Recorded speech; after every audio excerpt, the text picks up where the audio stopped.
Mga bro, mukhang marami sa mga Cadillac Gauge V150 Commando Armored Vehicles ng Philippine National Police Special Action Force ang out of service na ngayon. Nakakalungkot isipin, pero ito na naman ang isa pang halimbawa ng pagkakaiba ng PNP at ng Armed Forces of the Philippines pagdating sa pag-maintain ng kanilang mga kagamitan. Pagdating sa mga assets na ganito kahalaga, mahalaga na pare-pareho ang pamantayan sa pag-aalaga, lalo na kung buhay at seguridad ang nakataya.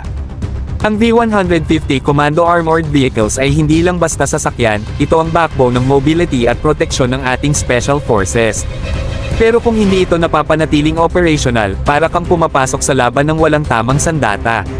Kaya nga, malaking bagay ang makitang aktibong tinututukan ng Philippine Army at Philippine Marine Corps ang kanilang V150 fleets, na may mga upgrade programs pa sila kamakailan lang.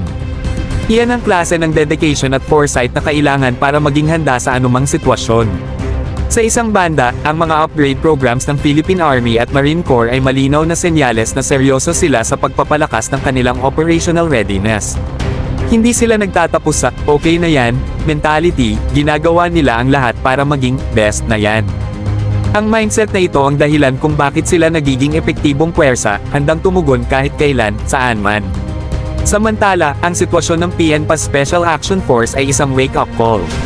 Kung kaya ng ating mga sundalo sa Army at Marines na i-maintain at i-upgrade ang kanilang mga V150, walang dahilan para hindi rin magawa ng PNP.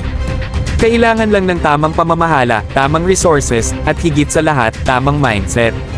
Ito ang pagkakataon para sa PNP na mag-level up, step up their game at maging kasing handa ng kanilang mga kasamahan sa military.